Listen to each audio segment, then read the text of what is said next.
I want to tell a UFO story, but before we get there, it is important for me, I feel like, to describe what this all means to me and why I believe in aliens. From a young age, I've always had a deep fascination with the idea of aliens and extraterrestrials, and really young. I just have always thought that it was interesting and weird. And when I was probably a little bit before 10, I had a lot of night terrors about it. I was really scared of the idea of a spaceship coming down from the sky and little green people coming out of that ship, ideally moving through the house in an almost quiet way where they couldn't be spotted, and then getting away with me. But I understand why that would be a spooky concept, why that would keep a kid up at night. I believe that there is something deeply unnatural about the technology that we have. Cars have always felt unnatural to me, but now we have screens, and even more recently, I believe that AI, artificial intelligence, was probably given to us, maybe not directly, but elements of the technology are derived from extraterrestrial materials that did not come from this planet. That's what I believe. I don't, it's a context.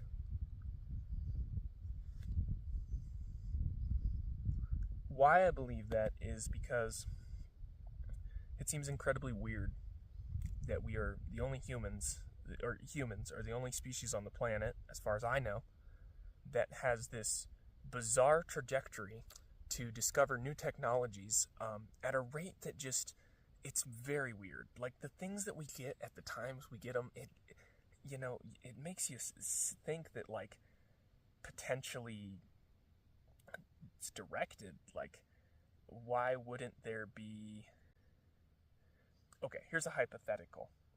If there was an intelligence that was interested in us, say either for experimental reasons or for control reasons, and they, for whatever reason, couldn't make themselves present in the way that they could just come down from the sky and enslave everybody, it actually does make a lot of sense that they would infiltrate or conduct what they're doing through society in subtle means that would influence everybody. Everyone in society is influenced by technology, specifically the grid that is phone cellular technology and connecting technology that, allows all of this amazing stuff. We all need it. Of course, it's super helpful. But at the same time, it also means... I think that the reason that we've been so compelled by all this technology is not because we inherently want it, but because it's being pushed. And this technology is coming from a inherently dark and negative place, I believe. I don't think atomic bombs and I don't think cellular phones are good technology for humans.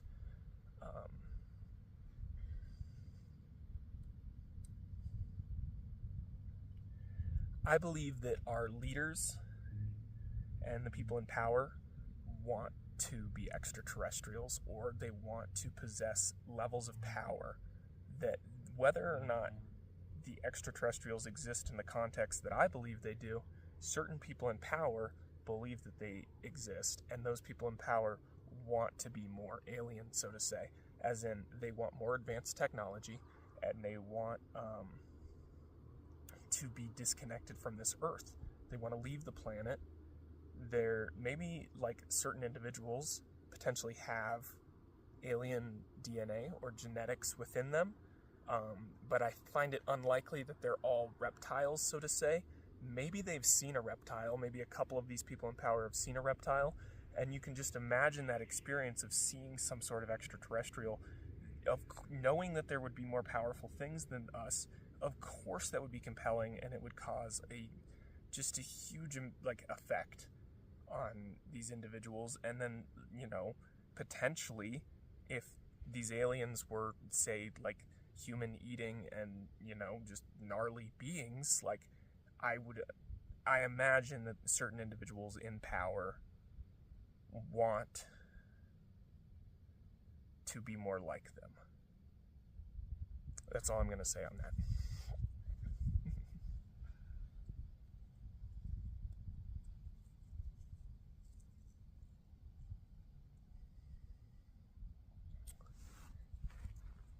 Me and my dad and my brother took a backpacking trip up to kind of a not super remote part of Colorado, but it is a wilderness area, so there's no roads out there, and there's not a lot of light.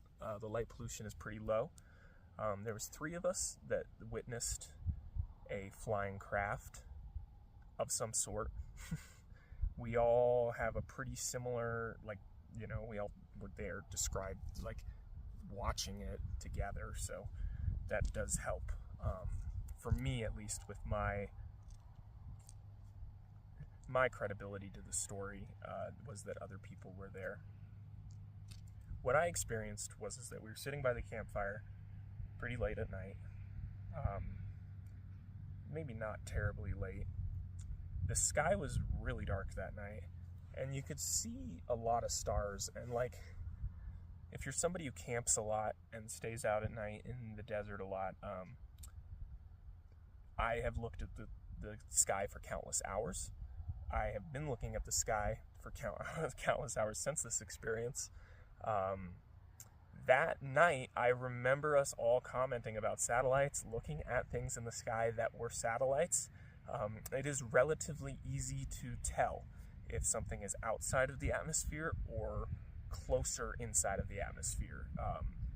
You know, I do believe that there's some illusions that can happen, for sure, but it is a lot different to watch a satellite move across the sky at the speed a satellite moves in, as it is to watch an airplane that is coming in to land.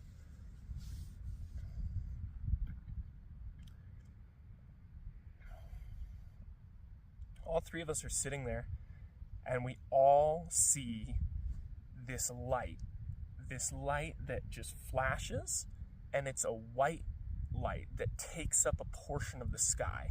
It almost looks like an eruption of some kind, like there's, like, I don't know, a couple of $50 wide